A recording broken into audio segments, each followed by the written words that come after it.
علاقاتنا مع الجزائر إنسانية وتاريخية، نعمل على تعزيزها. وهناك زيارة للوزير الأول الفرنسي قريبا إلى الجزائر، والسلطات الجزائرية عبرت عن إرادتها في الإصلاح في ظل الحوار والانفتاح استجابة لتطلعات الحراك. وأملنا الوحيد نجاح الإصلاح في صالح الجزائر والجزائريين، والجزائريون وحدهم من يحددون مسار الإصلاح احتراما لسيادة الجزائر، لا أعلق على أمورها الداخلية. هكذا رد وزير الخارجية الفرنسي جون-يves لو دريان في جوابه على سؤال النائبة اليسارية الفرنسية لورانس روسينيول بخصوص الحراك والأوضاع السياسية ومسائل حقوق الإنسان وحرية الصحافة في الجزائر. يبدو أن فرنسا قد فهمت الدرس، وأصبح خطابها الرسمي بما يحدث في الجزائر أكثر دبلوماسية من خطابها الرسمي السابق الذي كانت تتدخل في شؤون الداخلية الجزائرية بشكل صريح ووقح وغير مقبولة، ورفضته الجزائر بشكل رسمي وبلهجة قوية في أكثر من مرة وعلى لسان رئيس الجمهورية عبد المجيد تبون، وكذلك وزير الخارجية صبري بوقدومة، حيث حذرت الجزائر فرنسا أكثر من مرة من التدخل في الشؤون الداخلية الجزائرية، سواء عبر تصريحات الرئيس الفرنسي أو عبر تصريحات أي مسؤول فرنسي مهما كان منصبه، وكذلك القنوات الرسمية الفرنسية وبالخصوص قناة فرانس 24.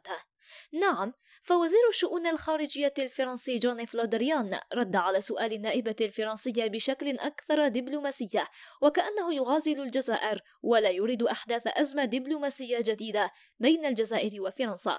وتعليقا على هذا الرد الفرنسي، هناك من استحسن هذا التصريح الفرنسي وربطه بعودة قوة الدبلوماسية الجزائرية التي فرضت نفسها في المنطقة وفي العالم، وأصبحت السلطات الفرنسية تحسب ألف حساب قبل أن تصرح بأي تصريح يخص الجزائر. وهناك من كان رأيه مخالف وطرح سؤاله: لماذا الوزير الفرنسي تحدث طويلا عن الجزائر ليقول كل هذا الكلام المميع بأن فرنسا لا تريد أن تتدخل في الشؤون الجزائرية؟ ولماذا لم يلتزم الصمت منذ البداية؟ وهناك من ذهب بعيدا وطرح سؤال: كيف تطرح تساؤلات حول الأوضاع في الجزائر في البرلمان الفرنسي؟ هل هذا لا يعتبر في حد ذاته تدخلا في الشؤون الداخلية الجزائرية؟ فهل سبق لنائب من النواب الجزائريين أن طرح سؤال لوزير الخارجية الجزائري في البرلمان ليستفسره حول الأوضاع الداخلية الفرنسية؟ وأنتم ما رأيكم؟ وقبل ذلك نترككم تستمعون إلى كل ما قاله الوزير الفرنسي في رده على سؤال النائبة اليسارية الفرنسية روسينيول. Merci, Monsieur le Président.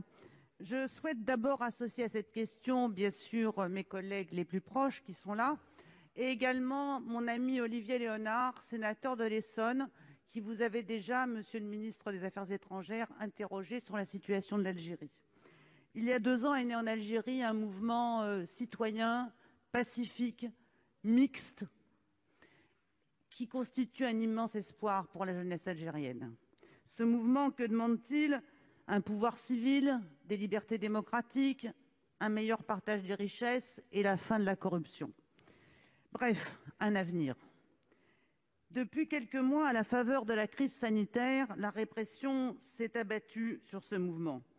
On ne compte plus les citoyens, les militants, les journalistes arrêtés, emprisonnés, condamnés. Le but du pouvoir est, par la peur et la domination, de casser ce mouvement. Les libertés fondamentales, liberté d'opinion, liberté de manifester, liberté d'information, droit à un procès équitable, toutes ces libertés garanties par la Déclaration universelle des droits humains sont bafouées. Monsieur le ministre, que pouvons-nous faire pour les garantir en Algérie? Pour vous répondre, la parole est au ministre de l'Europe et des Affaires étrangères, M. Jean-Yves Le Drian. Vous avez la parole. Oui, Madame la Présidente, comme vous le savez, nos 2 pays sont unis par des liens humains ancrés dans l'histoire, des liens tout à fait essentiels, et notre volonté est de renforcer notre relation. Cette volonté s'exprime au plus haut niveau, puisque le président Tebboune et le président Macron se parlent régulièrement. Le Premier ministre se rendra bientôt à Alger pour un comité interministériel de haut niveau qui devait avoir lieu il y a quelques jours, mais qui a été repoussé en raison de la pandémie. Nous entretenons des relations régulières au niveau des ministres des Affaires étrangères. Et les autorités algériennes ont exprimé l'ambition de réformer l'Algérie en profondeur, dans un esprit de dialogue et d'ouverture qui correspondent aux attentes qui ont été exprimées dans le Irak de manière pacifique et avec dignité par les Algériens. Notre seul souhait, c'est la réussite des réformes au bénéfice de l'Algérie et des Algériens. Parce que, Madame la Présidente, c'est aux Algériens et à eux seuls de déterminer la voie de ce chemin. C'est aux Algériens et à eux seuls de fixer les modalités de ce destin, dans le respect des libertés publiques, dans le respect de la liberté d'expression, dans le respect de la liberté de la presse auquel la France est attachée partout dans le monde. Et je trouve le moment de votre question singulière, puisqu'il y a des élections législatives dans 15 jours en Algérie, et que la campagne est ouverte depuis 15 jours. Et vous permettrez, Madame la Présidente, que par respect pour la souveraineté du peuple algérien, je ne fasse pas de commentaires supplémentaires. Monsieur le ministre, nous respectons tous la souveraineté du peuple algérien. Mais il y a actuellement 137 personnes emprisonnées pour délit de liberté de la presse auquel la France est attachée partout dans le monde. Et je trouve le moment de votre question singulière, puisqu'il y a des élections législatives dans 15 jours en Algérie, et que la campagne est ouverte depuis 15 jours. Et vous permettrez, Madame la Présidente, que par respect pour la souveraineté du peuple algérien, je ne fasse pas de commentaires supplémentaires. Monsieur le ministre, nous respectons tous la souveraineté du peuple algérien. Mais il y a actuellement 137 personnes emprisonnées pour délit d'opinion. Alors, voyez-vous, ce processus que vous décrivez de la réforme en profondeur de l'Algérie par la démocratie, c'est un processus idéal.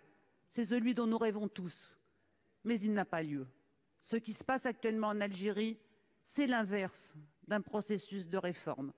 Et vous savez bien que les atteintes quotidiennes aux libertés dans un pays comme l'Algérie sont extrêmement dangereuses pour l'avenir de ce pays.